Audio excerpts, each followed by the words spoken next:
Olá, meus amores, eu sou a professora Andréa Rubens.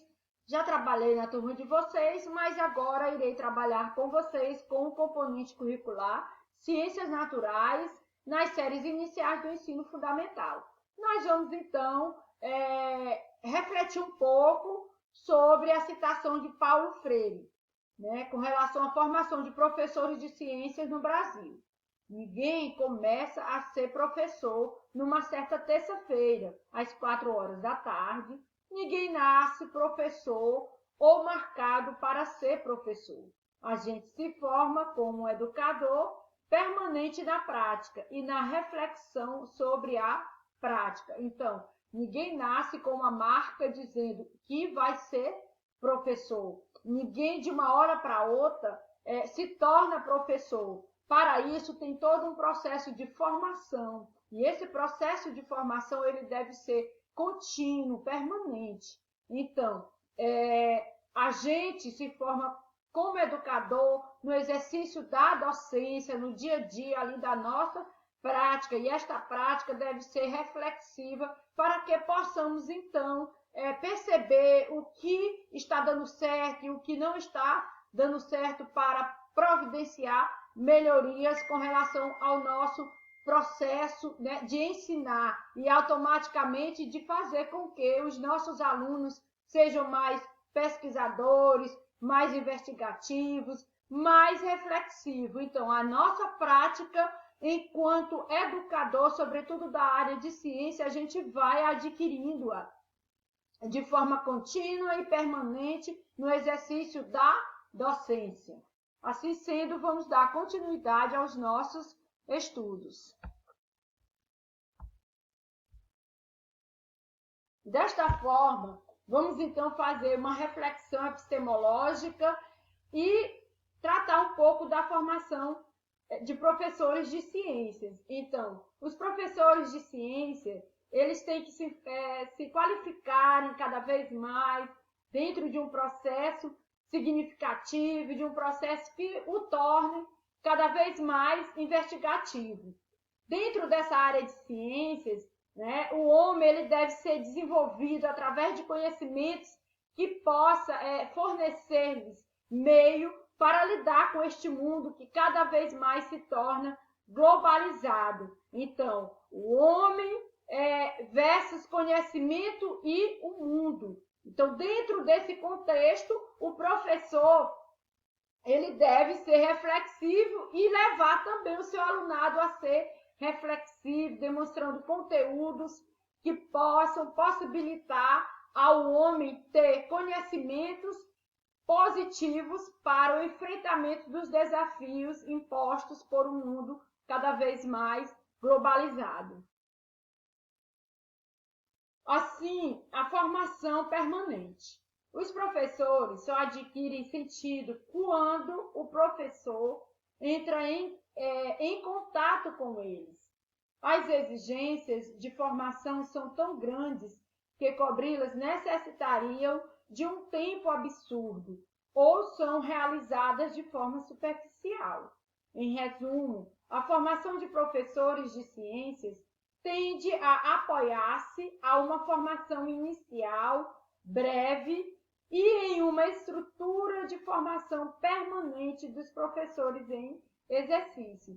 Claro que todos os professores têm uma formação, têm esse processo de formação breve, mas dentro da estrutura educacional, os professores têm que estar em permanente formação, né, do exercício de sua prática ali diária. Tem que buscar cursos de capacitação, de qualificação, que os possibilitem agregar mais conhecimentos para que o exercício de sua prática, sobretudo na área de ciência, faça do mesmo um excelente profissional que busca formar os seus alunos de maneira reflexiva, autônoma, reflexiva e que encontre, né, através dos conhecimentos ali expostos aos alunos, meios para enfrentar os desafios diários, né, impostos por um mundo, como nós já falamos,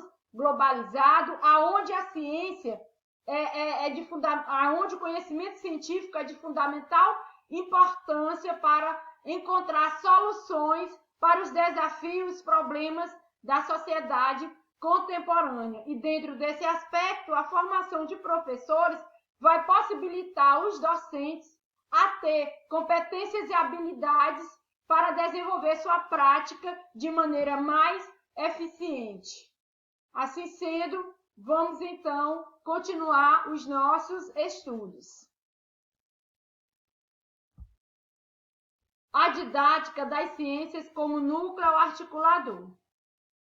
Um dos principais problemas da formação de professores não é tanto o desenvolvimento dos alunos, das aulas e da natureza do processo educativo, e sim como facilitador aos professores, ou seja, como facilitar aos professores em formação a integração desses conhecimentos dentro de sua prática. Então, o professor ele tem que integrar conhecimentos educativos dentro do processo de aulas que se voltam para a ciência, uma integração prática, né, que vise uma didática eficiente, uma didática articulada no sentido de buscar meios para que os alunos possam serem mais investigativos, serem mais autônomos, mais reflexivos, autênticos e que sejam estimulados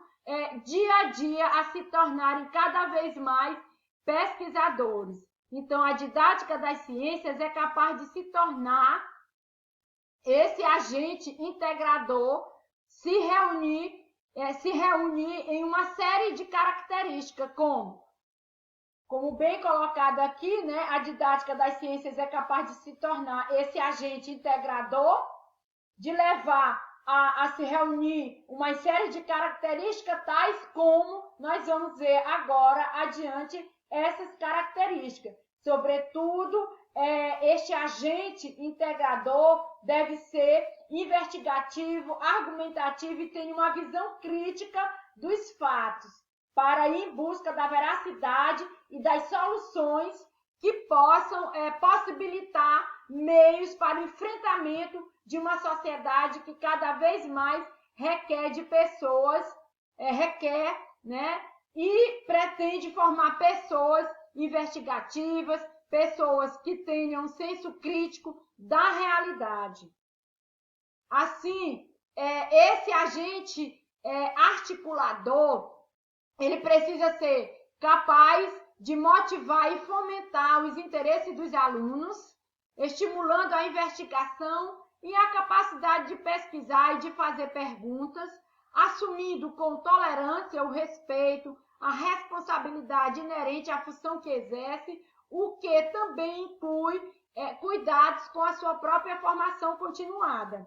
Então, só reforçando aqui, que a didática das ciências é capaz, em outras palavras, de tornar o agente integrador, ou seja, o professor, ser um agente integrador que reúne uma série de características, como bem apontada neste slide. Este agente ele precisa ser capaz de motivar, fomentar o interesse dos alunos, então estimular o aluno ao processo prático que o leve a ser investigativo, que o leve, né, a ser o exímio pesquisador, fazendo perguntas, assumindo com respeito e responsabilidade toda a sua função e, sobretudo, tendo responsabilidade com aquilo que exerce enquanto docente, tendo também uma preocupação, tendo também uma certa integração no processo de formação continuada, para que o mesmo possa desenvolver a sua prática educativa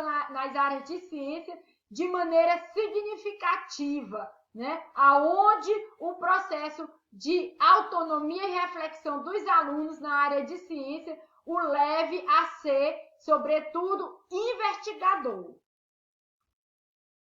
Questionar as ideias docentes do senso comum. Então, sobre o ensino e a aprendizagem das ciências. Os professores, eles precisam, como nós já colocamos, serem investigativos, indagativos.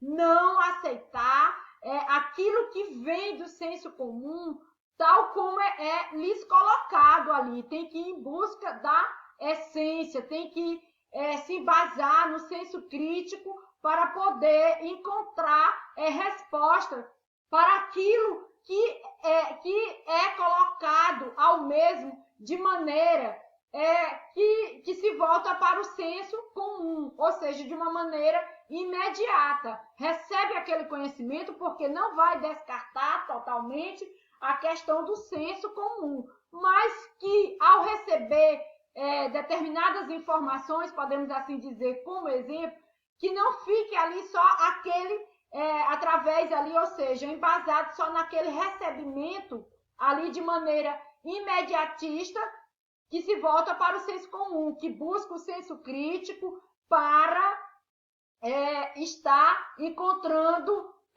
respostas para aquilo que lhe colocado de maneira imediata. Que o pensamento que se volta para o senso crítico se sobreponha ao senso comum. Então, o pensamento docente de senso comum representa uma grande dificuldade para o ensino-aprendizagem. Influencia comportamento e fazer docente.